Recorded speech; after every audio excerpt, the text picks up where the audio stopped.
There are cases the justice system claims to close, and cases that remain open, no matter what the paperwork says. On May 5th, 1993, three 8-year-old boys disappeared in West Memphis, Arkansas. That afternoon, the boys were last seen riding their bikes through their neighborhood. It was still daylight, warm, the kind of evening where children were expected home later, not immediately. By the next afternoon, their bodies were found submerged in a drainage ditch in a wooded area known as Robin Hood Hills. Between those two moments, the last bike ride and the discovery in the woods, are hours that were never fully reconstructed, hours that still matter. Steve Jones stumbled upon a small, laceless black tennis shoe floating on the water of the creek that ran through the woods. Additional officers were then promptly called to the scene, and before long, Detective Sergeant Mike Allen was down in the water, wading toward that tennis shoe, when suddenly his foot got caught on about the last thing in the world you would ever want your foot to get caught on. Dislodged from the muddy bottom, the lifeless body of Michael Moore floated to the surface. Their names were Stevie Branch, Michael Moore, and Christopher Byers. Most people know this case by another name, a name that doesn't belong to the victims. But the name the world remembers was never theirs, and that matters. This story became known as the West Memphis Three. But this video is not about mythology, documentaries, or debate teams. This is about three children, how they lived, how they died, why the person who killed them was never identified, and how the aftermath turned a homicide investigation into a decades-long controversy that still leaves their families without answers. This is the Icy Bridge Files. Before they were victims, they were children growing up in a working-class southern town in the early 1990s. West Memphis, Arkansas is located in Crittenden County and is directly across the Mississippi River from Memphis, Tennessee. But in 1993, West Memphis and Memphis were worlds apart. Memphis boasted a healthy and growing population of over 620,000, while West Memphis had just over 28,000 residents. But Memphis, Tennessee struggled with high crime rates. In 1993, they set the record for the most homicides in 1 year, a record that wasn't broken until 2016. But West Memphis, Arkansas had a more small-town, laid-back feel, and as cliche as it sounds, people felt safe leaving their doors unlocked and letting their young children play outside all day with no supervision. That was until May 5th, 1993. West Memphis was not wealthy. It was not glamorous, but it was home. Stevie Branch was described as confident, bold, and energetic. He had a strong personality and wasn't afraid to speak his mind. Teachers and family members remembered him as outgoing, the kind of child who naturally took the lead when playing with other kids. Stevie loved riding his bike. Like many boys his age, he was often outside until dusk, exploring the neighborhood and nearby wooded areas. He grew up around Robin Hood Hills and knew the area well. Stevie lived with his mother, Pam Hobbs. By all accounts, he was deeply loved and closely bonded with his family. Michael Moore was quieter than Stevie, more reserved. He tended to follow rather than lead, but he was well-liked and gentle. Friends and teachers described Michael as sweet-natured and sensitive. He enjoyed school and was known for being cooperative rather than confrontational. Michael lived with his parents and had a stable home life. He was not considered a troublemaker. Like Stevie, he often rode bikes around the neighborhood after school. Christopher Byers had a larger-than-life personality. He was expressive, emotional, and artistic. He enjoyed drawing and was known to be dramatic in the way children often are, animated, talkative, and intense. Christopher had a complicated medical history. He had undergone multiple surgeries in his life due to a congenital condition. These surgeries left scarring and anatomical differences that would later be tragically misunderstood during the investigation. Christopher lived with his adoptive parents, Mark and Melissa Byers. His home life was sometimes described as chaotic, but there is no evidence that Christopher was abused or neglected. These boys were not inseparable best friends, but they were neighborhood kids who spent time together. On May 5th, 1993, they went out riding their bikes after school. It was routine, unremarkable, exactly the kind of afternoon no parent believes will be the last. when 3 8-year-old boys rode away on their bikes, eager to expel the energy they had built up all day while sitting in their second grade classrooms at Weaver Elementary School. But they never came home. They never came home. That evening, parents began to worry. A town paralyzed with fear. We're all pretty upset and scared about, what's happened with the boys. The boys were usually home by dinner. Nightfall came, and they still hadn't returned. Concern turned into panic. Parents searched streets and yards. Neighbors checked alleyways and nearby paths. Names were called into the dark, unanswered. Search efforts were informal and uncoordinated. Family members, neighbors, and friends looked through streets, yards, and nearby areas. Police were notified, but initial response was slow. During the search, the boys' bicycles were discovered, abandoned near a drainage ditch that led into a wooded area known as Robin Hood Hills. Robin Hood Hills was searched that night, but not thoroughly. Water levels were high. Visibility was poor. The area was dark, swampy, and difficult to navigate. No official search grid was established. No crime scene protocols were put in place. By the morning of May 6, the boys were still missing. Later that day, their bodies were found. Robin Hood Hills was not remote wilderness. It was a narrow strip of woods bordered by neighborhoods and accessible by footpaths and drainage culverts. Children frequently played there. Adults passed through. The boys were found in a shallow drainage ditch. They were naked. Their bodies were submerged in muddy waters. Their clothes were discovered nearby. Their feet were bound with shoelaces. Each boy bound separately, but tied in a similar manner. All 3 boys were nude, and they'd been hog-tied, their wrists tied to their ankles with their own shoelaces. They were face down in the water. The condition of the scene immediately complicated everything. Water distorts evidence. Movement contaminates it. Time erases details. The scene was already compromised when discovered. Searchers, officers, and civilians had entered the area. Evidence was moved. Footprints disturbed. This was not a controlled recovery. And from the beginning, the interpretation of what happened here would shape everything that followed. Key questions were never conclusively answered. When did the boys die? How long were they in the water? Which injuries occurred before death and which after? Those unanswered questions would follow the case for decades. All 3 boys had suffered blunt force trauma. They had bruises, abrasions, and signs of assault. 2 of the boys, Stevie and Michael, showed injuries consistent with beating and drowning. Christopher Byers' injuries were more extensive and immediately drew attention. Early reports described severe genital trauma and mutilation. This description spread quickly, through law enforcement, through media, and through the community. But later medical experts questioned these conclusions. Christopher had undergone prior surgeries related to a congenital condition. Scar tissue and anatomical differences were not properly considered.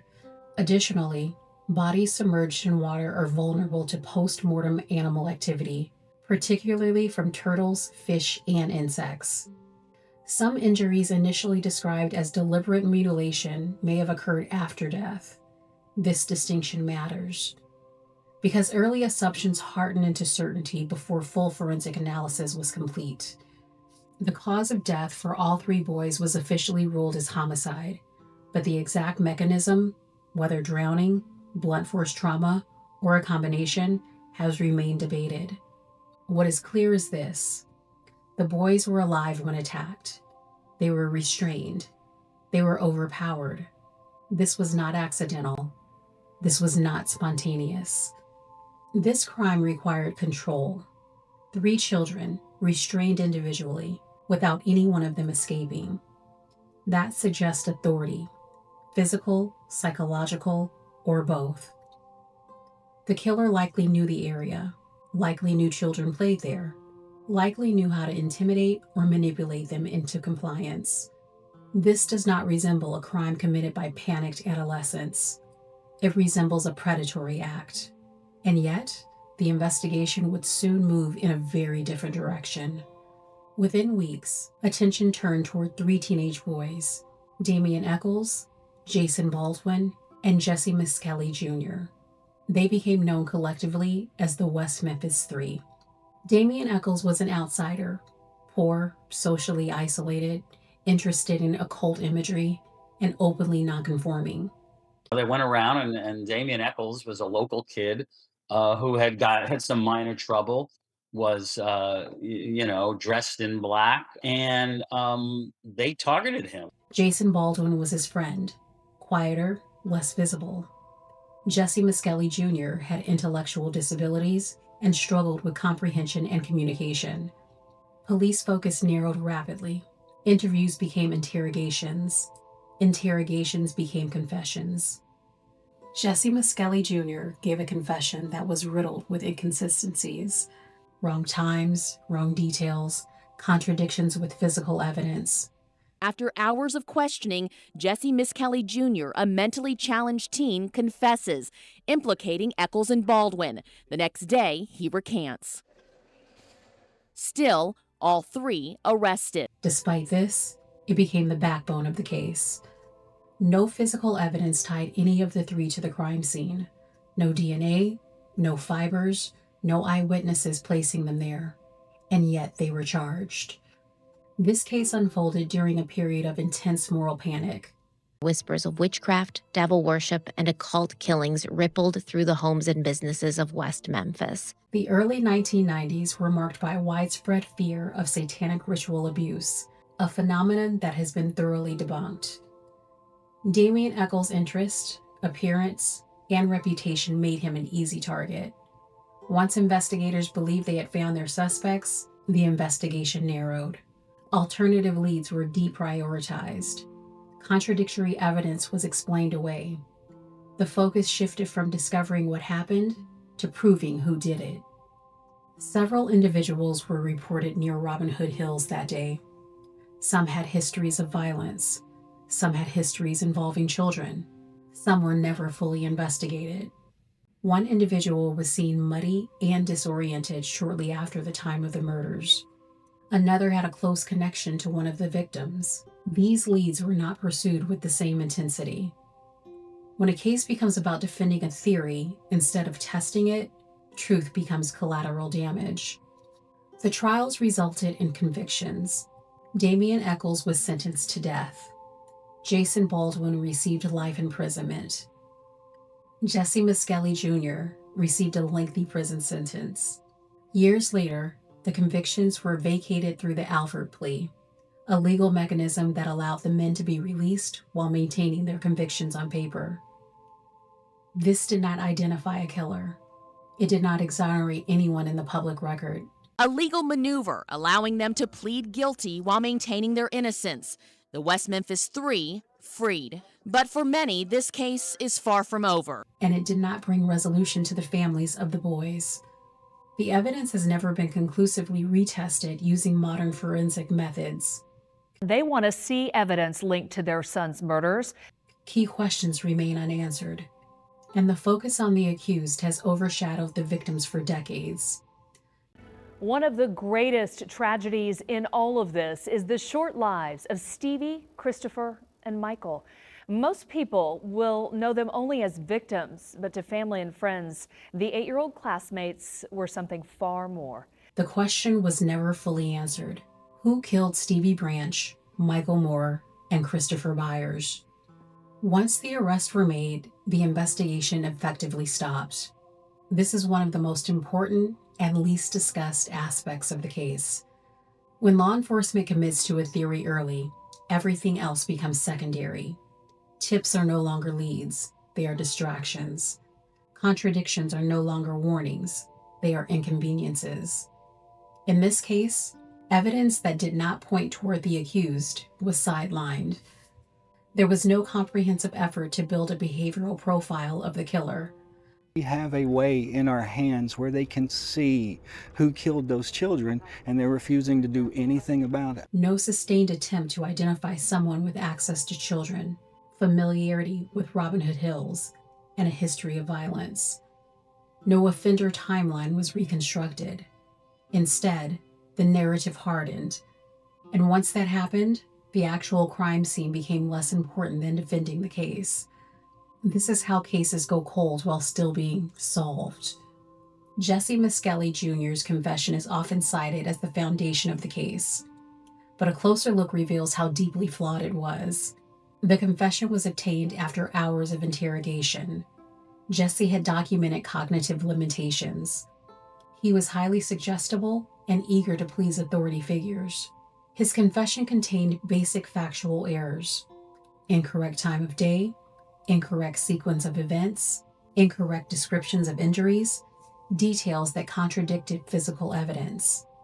At times, investigators corrected him, and those corrections became part of the final statement. This is not how reliable confessions work. False confessions are not rare, especially among vulnerable individuals. And once a confession exists, it can overpower logic. In this case, it did. Despite extensive examination, no physical evidence tied the accused to the crime scene. No DNA, no blood, no fibers, no hair.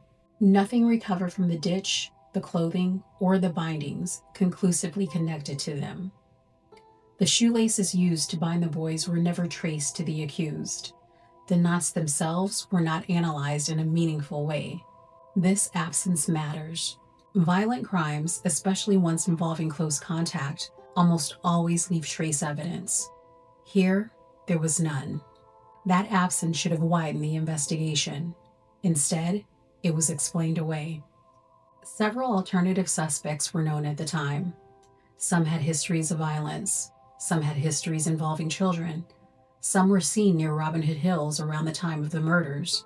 At least one individual was reported behaving erratically, muddy, and disoriented shortly after the boys disappeared. Another individual had personal connections to one of the victims and access to the area. These leads were not thoroughly pursued. They were not followed with the same urgency, not subjected to the same scrutiny. Once a case becomes about proving guilt rather than discovering truth, this is what happens. Trials were not just legal proceedings, they became cultural events. The courtroom atmosphere was charged with fear, rumor, and moral panic. Expert testimony leaned heavily on symbolic interpretations rather than forensic science. Music preferences, clothing choices, books read, these became evidence. In the 1990s, this approach resonated with juries steeped in fear of the unknown. But fear is not evidence, and symbolism does not solve murders. As appeals dragged on and documentaries gained attention, something important happened. The boys disappeared from the narrative. Their names were mentioned less frequently. Their lives were summarized in sentences. They became symbols instead of children. This is a quiet injustice, one that often happens when cases become famous. The people who were lost became background noise, and yet they are the only reason this story exists. In 2011, the accused were released under an Alford plea. This legal mechanism allowed them to maintain their claims of innocence while formally accepting conviction. It ended their imprisonment, but it didn't resolve the case. The state did not identify another suspect. No new evidence was launched. No public reckoning occurred. Legally, the case was closed. Practically, it remained unresolved. The boys' killers was still unknown. This case remains unsettled because it never answered the most basic question: who killed the boys? The justice system moved on without answering it. And when that happens, justice becomes procedural rather than moral. For the families, this meant no clarity, no accountability, no finality. Just decades of debate that never brought them closer to the truth. A victim-centered approach would have asked different questions. Who had access to the boys that day? Who knew they rode bikes in that area? Who had a history of controlling or harming children? It would have prioritized behavioral evidence over symbolic interpretation. It would have revisited leads, not dismissed them. And it would have kept the focus where it belonged, on the children. Stevie Branch was curious and bold. Michael Moore was gentle and kind. Christopher Byers was expressive and creative. They were not theories. They were not evidence. They were children who trusted the world enough to ride their bikes on a spring afternoon. Someone betrayed that trust, and that person was never held accountable. This case is often framed as a controversy, but it is not. It's not about movies. It's not about, Damien Eccles, his book, and this one's book, that one's book. To me, it's about the baby. It is a failure to protect children, a failure to investigate without bias, a failure to pursue truth beyond narrative. Stevie Branch, Michael Moore, Christopher Byers. They were not symbols. They were not theories. They were children who trusted the world enough to ride their bikes on a spring afternoon. Someone betrayed that trust, and that person has never been held accountable. Until the truth is fully pursued, until the focus returns to the children who lost their lives, this story remains unfinished. Thank you for watching the Icy Bridge Files. Thank you for remembering with me. Until next time, stay safe, stay aware, and always remember, every story deserves to be told, and every life deserves to be remembered.